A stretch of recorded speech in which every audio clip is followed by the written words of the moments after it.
সূর্যের আলো থেকে শত কোটি টাকা আয়। ভাবতে পারছেন? অসম্ভবকে সম্ভব করাকে রীতিমতো শিল্পে পরিণত করেছে চীন। পুরো পৃথিবী যখন একদিকে, চীন তখন অন্যদিকে। বিশ্বের দীর্ঘতম সেতু নির্মাণ হোক কিংবা অল্প সময়ে নতুন শহর গড়ে তোলা, চীন সবসময় দেখিয়েছে চ্যালেঞ্জ মোকাবিলায় তাদের ধারে কাছে কেউই নেই।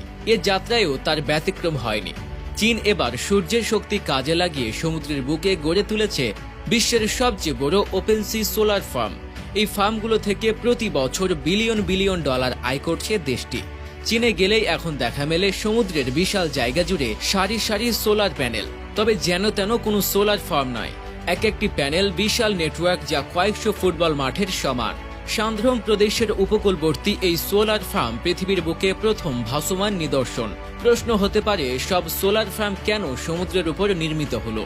এর উত্তরে আছে চীনের অভিনব চিন্তার প্রতিফলন। চীনে জমির চাহিদা অত্যন্ত বেশি।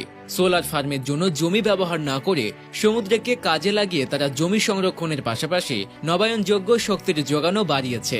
তবে সমুদ্রের উপর সোলার ফার্ম তৈরি করা সহজ কোনো কাজ নয়। ঢেউয়ের আঘাত, লবণাক্ত পানি এবং খারাপ আবহাওয়া, এই সব কিছুই প্রকৌশলীদের জন্য বড় চ্যালেঞ্জ ছিল। তবে চীনারা প্রযুক্তিগত উদ্ভাবনের মাধ্যমে এই চ্যালেঞ্জ মোকাবেলা করেছে।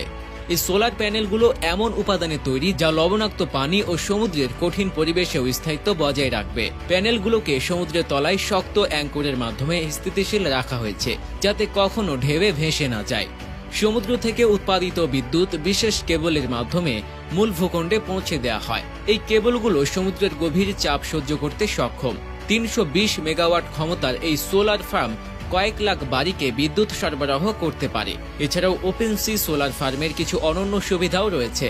সমুদ্রের ঠান্ডা পানি প্যানেলের কার্যকারিতা বাড়ায়, আর এতে পানির প্রতিফলন সূর্যের আলো আরও বেশি মাত্রায় শোষণ করতে সাহায্য করে। প্যানেলগুলিতে এআই প্রযুক্তি সংযোজন করা হয়েছে, যা রিয়েল টাইমে পারফরমেন্স মনিটর করে এবং ত্রুটি হলে স্বয়ংক্রিয়ভাবে ঠিক করে। প্যানেলের নিচের জায়গাগুলো সামুদ্রিক জীবের আশ্রয়স্থলে পরিণত হয়েছে।